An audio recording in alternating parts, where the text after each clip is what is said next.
On ne veut pas travailler en silo, on va travailler tous ensemble dans la même équipe. On crée un comité pour identifier quels sont les besoins des différentes municipalités et on peut faire à ce moment-là une priorisation, identifier un certain nombre de projets.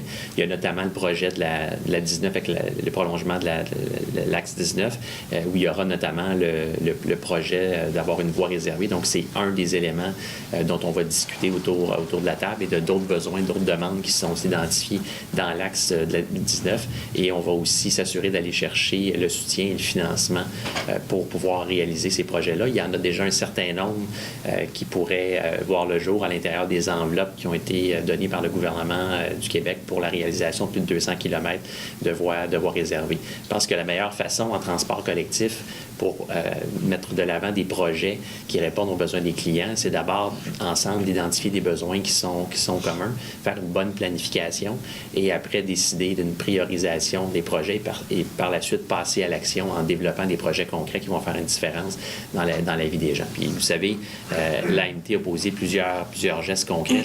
Je faisais référence tout à l'heure avec l'ajout de services sur la ligne Saint-Jérôme, qui est un autre projet. Donc, on a plusieurs demandes des municipalités qui veulent ajouter des projets de transport collectif. Alors, ce comité d'axe était voulu par le milieu, était voulu par l'AMT. Et je pense qu'avec ce qu'on annonce aujourd'hui, bien, les citoyens verront le résultat avec l'arrivée de services additionnels en termes de transport collectif. Donc, si je comprends bien, c'est des discussions pour animer des projets ensemble. Exact, pour définir des besoins communs, bien planifier ces projets-là et les mettre... Des conseils des différentes villes? Oui, des différentes villes. Alors, on travaille autant avec les villes et avec notamment le CIT des Laurentides qui identifie qui s'occupe de transport collectif dans le secteur pour identifier les projets et les priorités. La 19 en était une, et d'inclure une voie réservée. Alors, c'est certainement un des premiers projets sur lesquels on va travailler, puisqu'il y a déjà là une annonce gouvernementale concrète qui a été faite par le ministre des Transports. Et on remarque, il y a un comité d'axe qui a été créé aussi sur la A15 et sur Tachereau, et je peux vous dire que ça donne d'excellents résultats. Vous savez, quand on travaille en équipe, tout travailler en silo, c'est beaucoup plus efficace. On définit des projets communs et on peut avancer beaucoup plus vite et le client voit le résultat. Et c'est ça notre objectif. Et vous parlez de l'identification des besoins. Selon vous, peut-être que vos collègues de la région sont peut-être mieux placés pour en parler, mais quels sont ces principaux besoins auxquels il faut pallier ici dans la région? Écoutez, moi, si vous me permettez, parce qu'on parle d'un comité, mais c'est pas la création d'un comité pour la création d'un comité, hein, c'est un comité de travail. Puis l'Agence métropolitaine de transport a toujours consulté ses partenaires dès qu'elle allait dans une direction ou dans une autre. Mais là, ça va même au-delà de la consultation. On ne nous demande pas qu'est-ce qu'on en pense, c'est un coup que c'est pas mal canné. C'est que, justement, et moi particulièrement, j'ai constaté, lorsque j'étais président de la commission de transport de la CMM, j'ai constaté, écoutez, il y a plus de 700 types de transport dans la région métropolitaine de Montréal. Chaque organisme, que ce soit les MRC, que ce soit les villes importantes, que ce soit les sociétés de transport, les commissions de transport, chacun a son plan de transport. Puis ces personnes-là ne se parlent pas nécessairement toujours. Ce qui fait que le comité d'axe que l'AMT met sur pied, c'est drôlement intelligent parce que là, tous ceux qui ont un intérêt, qui est un acteur important en matière de transport, va siéger autour de la même table. On va dire, bon, on a un projet d'autoroute. Et c'est la première fois au Québec, c'est quand même en 2014 qu'on se trouve, qu'on va enfin prévoir d'intégrer le transport collectif dans un projet routier ou autoroutier important. Alors, toute cette démarche ici, l'agence a toujours fait preuve dans le passé d'une expertise importante en matière de planification. Et c'est pourquoi, moi, je salue ce genre d'initiative-là. C'est pas un comité qui va répondre à un rapport, puis c'est réellement un comité qui va pondre, oui, effectivement, des réflexions pour éventuellement que le ministère, parce qu'on sait que l'autoroute, ici, on regarde la question du transport, de la mobilité des personnes, mais ça va évidemment déborder sur le transport des biens, puis ainsi de suite. Mais c'est donc une réflexion collective qu'on se fait. Et les municipalités sont membres du CIT. Le CIT, donc, c'est un organe dont toutes les municipalités qui est desservie est membre. Et cette expertise-là est importante. Et l'agence, ce qu'elle fait aujourd'hui, c'est d'asseoir tout ce monde-là autour de la table. Moi, je salue ça, c'est clair, parce que qui connaît mieux que le territoire que nous-mêmes, les municipalités, la MRC qui planifions l'aménagement du territoire, Puis là, on se parle ensemble avant, finalement, d'accoucher des fameux plans et devis puis de la construction. On est en amont de ça, donc on est en planification. Puis moi, je me sens très en sécurité avec l'AMT quand on parle de planification, parce qu'ils ont l'expertise aussi pour coordonner ces experts-là autour de la table. Et vous savez, sur les projets de voies réservées que le ministre a annoncé l'automne dernier, on parle de plus de 200 km.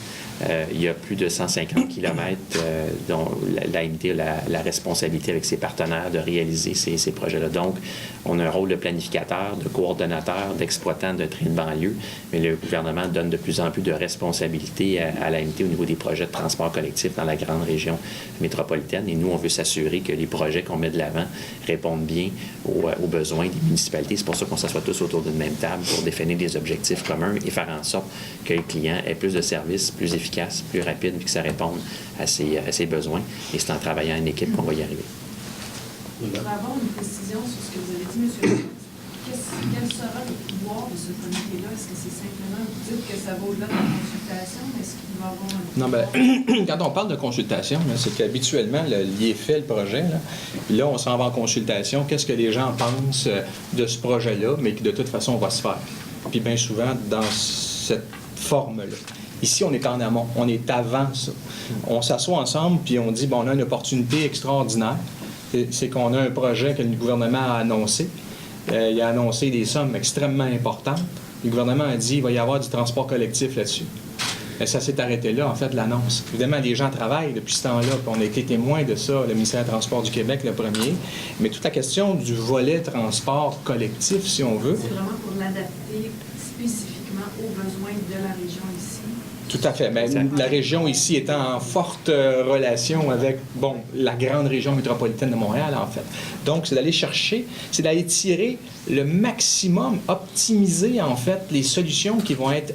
Puis je comprends qu'autour d'une table, on ne peut pas être tous d'accord, mais je pense que si majoritairement on s'entend sur une solution, déjà que le projet, là, le parachèvement de l'autoroute 19 avec voies réservées pour le transport collectif est attendu avec, écoutez, plus qu'impatience, vous êtes à même d'en témoigner vous-même, ça fait déjà consensus, ça. Alors maintenant, les moyens pour desservir ces gens-là qui ne font que demander du transport collectif, là, puis finalement, on a de la misère même à suivre parce que les gens sont prêts et en demande, bien, je pense qu'ensemble, on est capable de trouver les meilleures solutions pour répondre aux attentes de nos citoyens. Tout ça va être pris en compte après ça au moment de peaufiner le projet, j'imagine? C'est l'engagement du gouvernement? Bien, c'est clair, comme je vous dis, le ministre a déjà annoncé par rapport au parachèvement de la 19 et qu'il y aurait une voie réservée. Le ministre a été clair.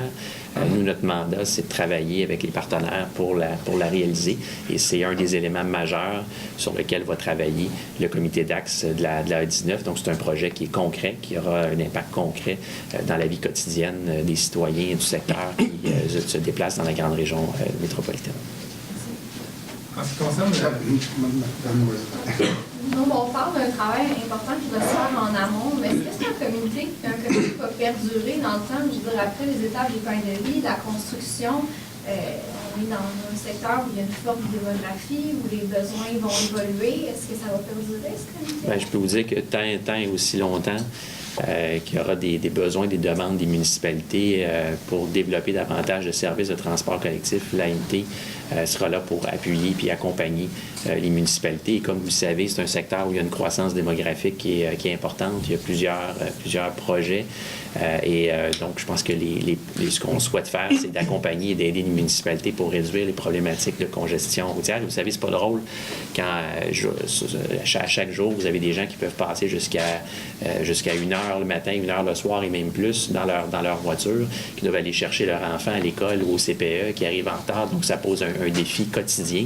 On veut améliorer la qualité de vie des gens et on sait que le transport collectif, c'est une façon d'améliorer la qualité de vie des gens, de leur faciliter leur déplacement. Donc, nous, on va continuer à appuyer et accompagner les municipalités. Là, on débute nos travaux. Je pense qu'on a beaucoup d'ouvrages devant nous.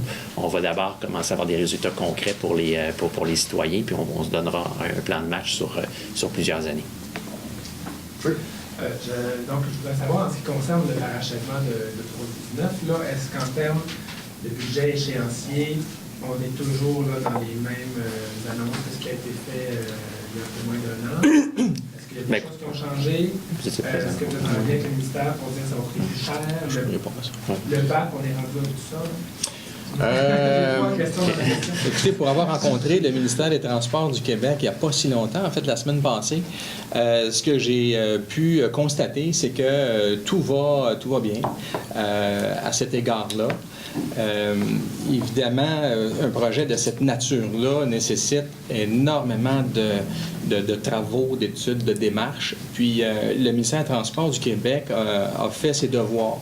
Vous savez donc que là, on interagit avec un autre ministère, qui est celui du MDDEFP, le ministère de l'Environnement, qui, forcément, va être appelé à contribuer de par sa nature même. Là, ce ministère-là, évidemment, a d'autres missions et c'est un projet forcément qui interpelle donc le ministère de l'Environnement. Donc, les ministères forcément collaborent et puis ça, ce dossier-là, ça avance. Et ce que le ministre avait annoncé au niveau de l'échéancier, moi, de la façon dont j'analyse ça, c'est que c'est en ligne avec ce que le ministre avait annoncé. Donc, on devrait s'attendre à un BAP en 2014. Est-ce que c'est au printemps? Est-ce que c'est au automne? Bien là, ça, c'est plus une question administrative, là, parce qu'il faut laisser les ministères travailler. Mais de la façon dont je vois ça, un BAP en 2014 ne ferait pas en sorte de ralentir le projet. Au contraire, ça serait dans les temps. Maintenant, d'expérience, je peux vous dire qu'après 20 ans, là, dans le monde municipal, on a toujours du temps quand on commence. C'est à la fin qu'on en manque. Donc, de continuer à suivre le projet, ben c'est pas une méchante affaire pareille. Donc, nous, on est là à suivre ce projet-là, mais on est à constater que les gens qui ont eu comme mission de le rendre de le livrer, ce projet-là, on est à même de constater que tout est fait dans les temps. Alors, on va continuer évidemment à collaborer et on peut rassurer les citoyens qu'on est là et on veille, mais à date, je suis rassuré par les informations que j'ai obtenues du ministère des Transports du Québec. Et pouvez-vous nous rappeler les échéanciers pour le début des travaux? Début des travaux 2016. 2016 oui. Pour la fin des travaux? Bien, ça dépend toujours des lots de construction. Je ne pense pas que le gouvernement va aller en un seul lot, là, pour des raisons évidentes de finances et d'autres. Je pense que c'est même mieux d'y aller de façon séparée, mais ça appartient au gouvernement du Québec. Ceci dit, c'est un projet d'envergure. Là, on parle de facilement 3 ans de travaux. Une dernière question? Oui, parce que j'en pose beaucoup. L'imminence du déclenchement d'une campagne électorale, ça vous inquiète pour le projet de l'autoroute 19? On sait que les libéraux avaient été un peu critiques de la construction d'un pont supplémentaire pour l'avoir réservé. Est-ce que vous avez des interrogations face à les élections, ça nous inquiète. À beau définition, jamais. Mais non, ça nous inquiète toujours parce que ça amène toujours des délais qui sont forcément... c'est la démocratie qui appelle les élections, donc on est obligé de vivre avec. Mais c'est sûr que ce projet-là a connu depuis 40 ans, le 15 mars l'année passée, ça fait 40 ans qu'on nous a expropriés, notamment notre belle région. Et puis d'élection en élection, on nous a annoncé ce projet-là à plusieurs reprises. Cependant, le gouvernement précédent, l'actuel gouvernement, avait annoncé le projet, mais il n'y avait pas de voie réservée sur le pont, en fait.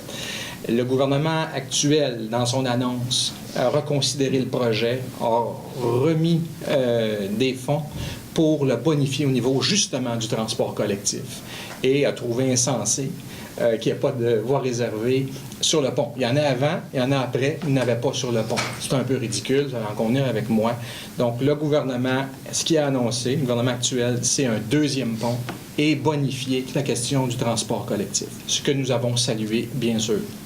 Maintenant, ce qu'on nous a dit, c'est qu'au niveau du PQI, les sommes sont réservées, sont cannées, sont là. Ce qui n'était pas, semble-t-il, le cas du gouvernement précédent. Alors là, comme les sommes sont là, que c'est dans le PQI, puis que le gouvernement travaille, puis les indications qu'on a, vous savez, le gouvernement ne s'amuse pas à faire des BAP. Quand un projet va au BAP, c'est qu'il est dans les cartons du gouvernement, figure parmi les priorités du gouvernement. Alors, Et parce que sans ça, écoutez, on ira au BAP pour à peu près tout ce qui serait projet. Mais là, c'est des projets qui sont très concrets. Et le fait qu'il y ait un BAP qui s'annonce en 2014, pour moi, c'est quelque chose qui est, encore une fois, une priorité du gouvernement actuel. Maintenant, le gouvernement du Parti libéral, puisqu'il faut en parler, avait déjà annoncé le projet. Le gouvernement du Parti actuel, Parti québécois, l'a annoncé, lui, puis bon, a même réservé ce qu'il fallait pour le faire.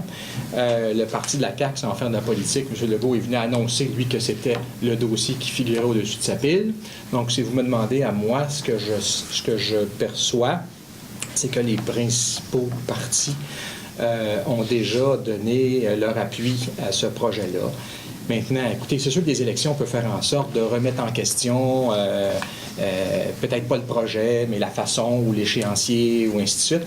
On trouvera ça très dommage parce qu'on a travaillé extrêmement fort avec tous nos citoyens, que ce soit remis en question, même l'échéancier. Pour moi, c'est quelque chose qui doit suivre son cours. Construction 2016, livraison 2018-2019.